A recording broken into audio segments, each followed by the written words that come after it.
operating across the globe, and as a matter of fact, we also have our own employees right here in Philippines. Well, our global presence is one aspect of how we have been operating, and when you look at our applications today, we have over 50 plus business applications, applications that cater to different needs of businesses, applications that serve different functions in an organization. Applications like a CRM that's typically used by a sales team. We have applications that are used by HR teams. Good to know that one of you here is using our Zoho people for their HR in their organization. Right? So we have very interesting uses across the board, across different organizations, and we have applications that serve different functions in an organization. HR teams, IT teams, developers, finance teams, HR, sales, marketing, content creators. We have applications that serve different needs. Well, these are apps that have been built over close to 2 decades, right? And it has been able to number of users as well as in terms of its capabilities. Well, we have trusted and used by over 100 million users globally. Well, keep in mind that you would have noted in the previous slide, we are actually a private company. It's not a usual thing to see a company of this size remaining private. Well, we are kind of unique. We are unusual in the industry because we like to do certain things our way that actually allows us to be innovative on behalf of customers. And we like to follow what we call as the first principles approach to make sure that we know and do things based on what is most relevant, to innovate and do things in a way where we are able to be creative and stay relevant and be adaptable to how the industry changes. Because as an organization, your ability to actually survive long term is very important to remain creative and still be around over multiple decades or generations, I would say. Because as a company, we have been there since 1996. We have gone through multiple downturns. We have seen the dot-com bubble early 2000, if you're old enough, you'll know that. Then you had the 2008 financial crisis, and we are going through other crises even as we see the news today, or the last 3 to 4 years. So we have, as a company, we have been able to grow our portfolio of products, our usage across the globe. And interestingly, even though we are private, so we don't really share our revenue numbers publicly, but we have actually crossed $1 billion in actual revenue. It's not valuations as what you typically hear out over there in terms of unicorns. It's actually revenue that we generate year on year. And this is a number we crossed a couple of years ago, right? So we are actually being able to grow in terms of usage, in terms of products, in terms of global reach, in terms of real numbers, in terms of our top line and our bottom line. Well, that's an interesting thing because unlike the typical industry, you wouldn't see that quite often. But how have we been integrating or interacting with our customers or our partners and various users globally? Well, we do what we call as Zoholics, which is our user conference. I was alluding to that point today. So this is some of the events that we have been doing across the region. As a matter of fact, today we are doing it right now in this location right now. We have probably our largest Zoholics ever in APAC happening right now. Right? So that's why we are all quite excited, and it's such a pleasure to meet customers.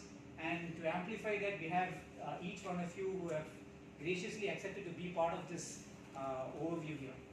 So thank you for that. Well, what do we learn from our customers is very important because we don't really focus on just building products and just push it globally.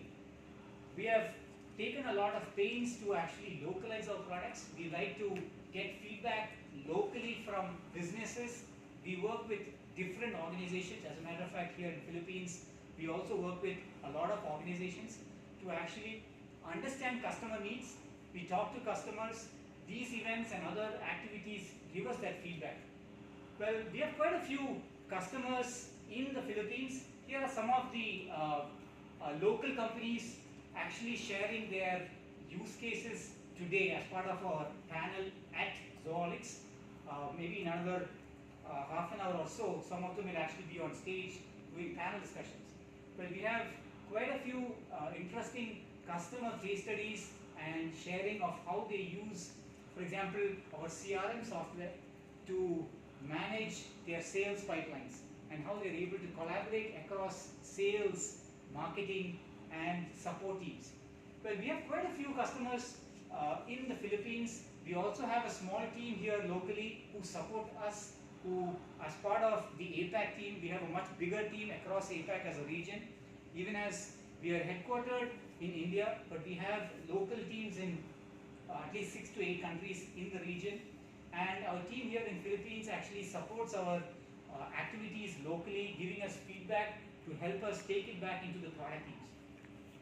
Well, and then one of the important aspects that the government itself has found out as part of the digital skills gap is, this was done in 2021, is there's a lot more training and such activities needed to support businesses to understand the value of technology.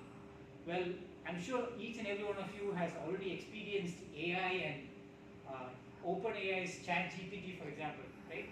I'm sure all of you have experienced it.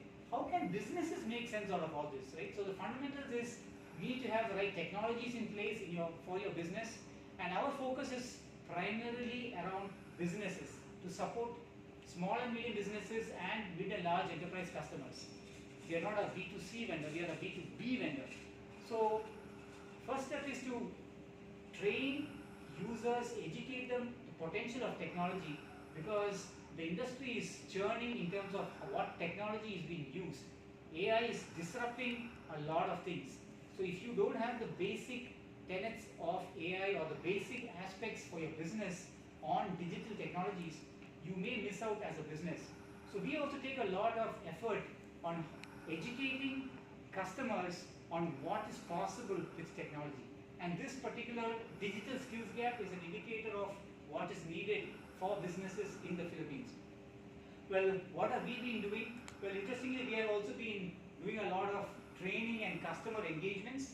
We have done quite a few workshops that actually demonstrate how users can use our products for different functions in an organization, be it for sales, marketing, other aspects. We are able to bring those learnings, show use cases, convince users that technology can help them and be more productive. As a matter of fact, all our products actually have a free version, right? So that means a lot of users actually start using us with a free version. And they could use it forever. There is no restriction. It's not restricted to 30 days. They could use a free version of the tool, learn, find value, and then upgrade for better capabilities, right? So that's the beauty about how our products are serviced for customers. And we have done quite a lot of training and customer engagements. We have done another one in Cebu recently. These are some of the recent ones. And we have also participated in a lot of local trade shows, especially thanks to DEFCON and others. We have done quite a few localized events across different cities in Philippines, supporting organizations to understand how technology can help them transform. It's not just about developers and supporting developers alone, but it's also about how some of our tools are off the shelf, really useful. So we have been working with the industry, local organizations to support them on how to build their abilities in terms of transforming themselves given the new situations in progress. Well, teams where BPOs and other business process outsourcing companies, we have ticketing systems, we have email and collaboration, which is again a very popular suite. We have products for finance, HR, legal, and a lot of other specific use cases. Now, these products are quite capable in terms of supporting an organization of any size.